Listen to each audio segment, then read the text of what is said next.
aming paggala din sa bayan at nung nakaraang araw ay dumaan nga po pala kami din at sabi ng anak ko ay pumunta nga daw kami pag wala nga daw pong gawa ang papa niya. Dahil hindi niya lang din naman ako makapunta mag-isa din at gusto ko nga kasama ko yung papa niya para banding na rin namin. Pagpasok nga namin din maraming mga iba-ibang klase ng mga rides. Kaso sabi ko sa anak ko ay siya nga ay sumakay na at para makadami-dami kami ng mga rides sa sasakyan. Pero ang sabi niya sa akin ay wag na daw at natakot nga po pala siya. Kaya sabi niya sa akin maglibot-libot na nga lang daw kami at yun na nga lang daw ang gagawin niya. At habang pinipilit ko ang anak ko ay nagtingin-tingin muna ako dito. Maya-maya ay naisip ata niya na sabi ko ay tara sumakay tayo din at may kasakay mo lang kahit minsan. Nakasama ko siya at hindi lagi na lang kami doon yung papa niya yung lagi magkasama. Dahil medyo matagal-tagal nga lang din kami hindi nagkakasama kaya nung nag-stay siya dito ay talaga namang lahat ng gusto niya binibigay namin. Dahil hindi naman niya to naranasan nung nasa Mindoro siya. Kaya nga totoo mandar na nga po pala yung aming sinakyan na train na horror. Train horror ata ang tawag dito hindi ko alam. Basta nakalimutan ko siya. Ako natutuwa naman sa mga kasama ko din sa likod dahil sigawan na tirita na lamang narinig ko din sa likod.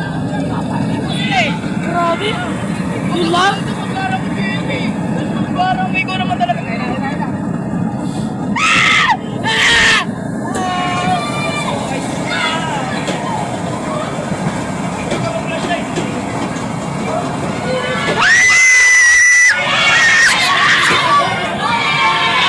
Kinabukasan nga po pala ay pumunta nga po pala ako dito sa motor trade dahil may importante nga po pala akong kukunin dito at sabi nga ng asawa ko ay kunin na at para maikabit na namin sa motor niya. Bali lumabas na nga po pala yung plaka niya na galing po sa LTO dahil ilang buwan din naman po na ang ginagamit namin ay temporary plaka lang po. Marami nga po pala sila dito ng mga motor na bagong labas kaya nga po pala naalala ko nga po pala ring motor na to dahil ganito nga din nga po pala yung motor na ginagamit namin. Kaya po maraming salamat po sa inyong paninood at pagsusubaybay po sa mga video namin.